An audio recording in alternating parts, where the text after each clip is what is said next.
ตั้งสุดทางว่าได้เป็นวัดคุยมันก็ห้ามใจอยู่คุยหนาโควิด19มันห้าแห้งนำสินั้นย้อนนั้นเฮาตื่นเตะเลยหูไว้ข้อมูลตีจุ่มเหตุการณ์ป้ายอยู่ลีตอนตาคนในลมฟ้าและเมืองแขเกี่ยวเลยลองโควิด19เมื่อวันที่20เฟบรุยเลยเอาเจอพันโควิด19เข้าห้องแลบสีเลยหูว่ามี 80% อันเลยเป็นอิดสีอำปอห้าวแห้งและ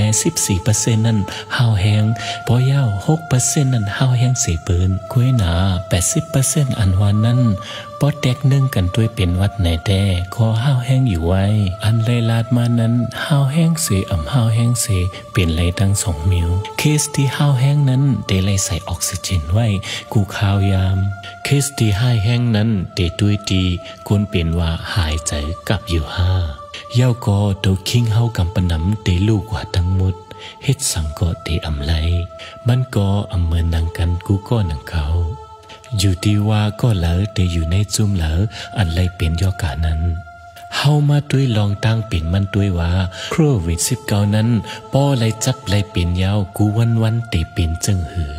ว่ามันให้แห้งหมอกกะหือมีจันตั้งเป็นเหมือนจึงหือโคโรนาไวรัสอันใหม่ในตีใจขิงพองยามหมอก2 วันอำนั้นตีใจขิงพองยามหมอก14 วันเมื่อไลเจอพันเข้ามาในตัวคิงยาวเตหูตัวว่าเหมือนก้นอ่ำอยู่ลีไว้ในขิงพองยามนั้นเตเหมือนหนังเป็นวัดเสมีลมหนาวไว้อ่อนตั้งสุดแต่ก้นกำปนำเตมีลมหนาวเสเตเป็นวัดนั่นยาวจุ่มปองการป้าอยู่ลีตอนตาก้นในลมฟ้าและเมืองเขไลหูว่า 88% อันก้นตีมีเจอพันโควิด19เตมีลมหนาวเมื่อไลเป็นยอกาอันไลเห็นหูมาแทงจุ่มหนึ่งนอกเมืองเขลาดว่ามี 14% คุยอันไลเป็นเสไลมาหักษาในห้องยาคุยหนา 89% ก็เตมีลมหนาวอยู่บางก็เตจ้าเป็นเกี่ยวเลยลองยอกาต้องเตมีมาว่าต้องกว่าใครอ้อใครหักต้องเกียนก็เป็นไรใน2 วันก่อนเตเป็นเกี่ยวเลยลองยอกาหายเจอกล้วยนาอำเมินหนังนั้นกูก็ย้อนก็เปอมันเป็นยอกาเกี่ยวเลยลองหลอดลมอันตีไลหายเจอเมื่อติดเจอพันอันตั้งสุดมันตีลงกว่าตีปอดอ่อนทางมันตียาเข้าเซลล์อันตีว่าซีเรียว่านั้น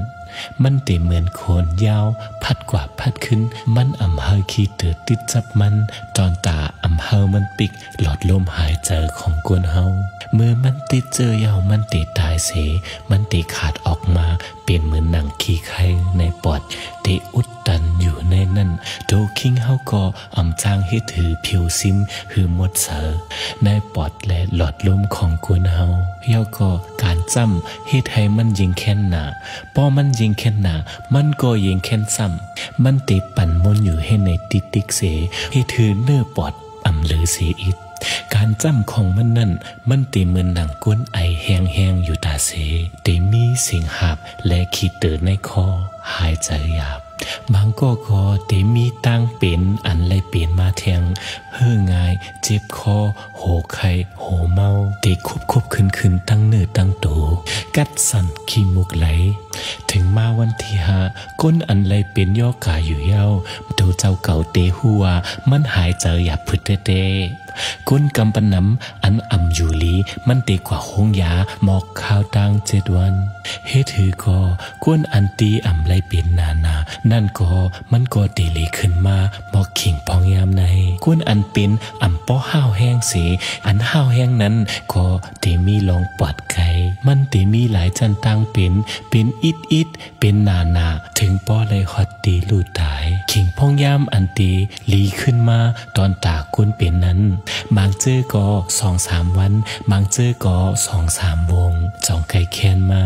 บางเจออันห้าวแห้งนั่นซ้ำตีกึ่งก้างหายเจอหยาบมีจื่อห้องว่า ARDS อันมียาขีเตเต็มอยู่ในปอดย้อนนั้นเมื่อปอดมันซ้ำโดคิงเฮาซ้ำเตแห่กังเตเกิดเซลล์ตอนตาเตแห่กังเซลล์จะแนซ้ำมีนาตีปุนพรแห่กังเซลล์ตีอันอำลี มังปอกซ้ำเซลเซในซ้ำหู้ว่าตีไหลมันจำตีไหลมันจำตีไหลมันหลีตีไหลมันหลีมันซ้ำคาตายแปดมนนั่นยาวย้อนนั่นสภาวะอันที่เป็น ARDS อันว่านั้นมันตีเฮ็ดให้คนเฮาลู่ตายไหลย้อนนั้นการโยดยาย่อกาในจะมีหลายลองหลายตังการแม่งออกซิเจนการใจเครื่องตอนตาหายเจอย้อนนั่นแหละตอนตาให้ออกซิเจนเข้ากว่าในเนื้อในเลือดให้เลยนำที่สุดก็เพื่อว่าปอดของคนเฮาอันไล่เปลี่ยนนั่นเฮ็ดนาตีปุนพรมันไหลเย้าในแลเจเลมีลองยดยาในห้อง ICU ที่ห้องยามางปอกซ้ำการยดยาในปอดซ้ำมีน้ำมีขี้เตอมีขี้ไข้นำป่นตีนาแลปอดซ้ำเอาออกซิเจนเข้าขวาในเนื้อเลือดโดคิงเฮาไหลย้อนนั้นแหละคนเฮามันถึงตีไหลลู่ตายนั่นยาวกล้วยหนาปวดไหลหลอดอาสากมาคนอันเป็นยอกาในคอปอดซ้ำที่มีห้อยจำอยู่ยอกาในมันติเป็นห้วยในปอดหายไหลมันติเป็นหนังเหมือนห้างพึงยอกาในอันศึกษาเย้าไหลหัวคนอันเป็นยอกานั้นอันไหลลู่ตายติเป็นหมอกหลังวันที่14 15 16 17ถึงหมอกวันที่19เตเมื่อจ้าอันเลยเป็นมานั่นยาวกำปนำซ้ำอันเลยยดยาเสียหายซ้ำเตหายหมอก2 วง 3 วงนั่นยาวห้วยนาก้นอันเป็นยอกาที่ห้าวแห้งเสียหายนั่นซ้ำเตไล่ใจหมอกขิงพองยาม2-3 เลินเมื่อพองเตหายลีหายลีนั่นก้นอันเป็นอยู่นั่นก็มางปอกมันเตเอาเจอพันมันกว่าติดจับต่างก็ไหลย้อนนั่นแลเตไล่ยดยาฮือไล่ขายขาดเต้นั่นยาวจึงจองไก่ออกห้องยาก้นอันเป็นยอกาเช่นไหนเตไลต้องถามถึงก้นอันยดยาแม่งนั่นว่าหายลีเตยาวฮา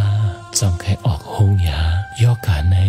ไปมียาวัคซีนแหกกังมันไหลย้อนนั่นแหละคนเฮาตอนตาตีแหกกังตัวเจ้าเก่าคือไหลเป็นยอกานั้นติดจับไหลมือขี้จามมือไอ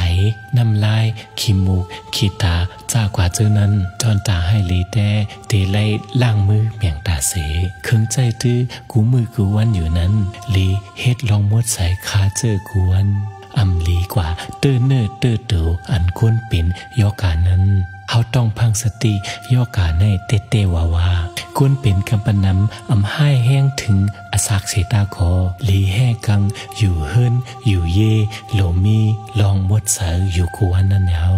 อย่าเปตกเจอเตไลมีสติวิริยะเฮแกลิดกว่านั้นเฮา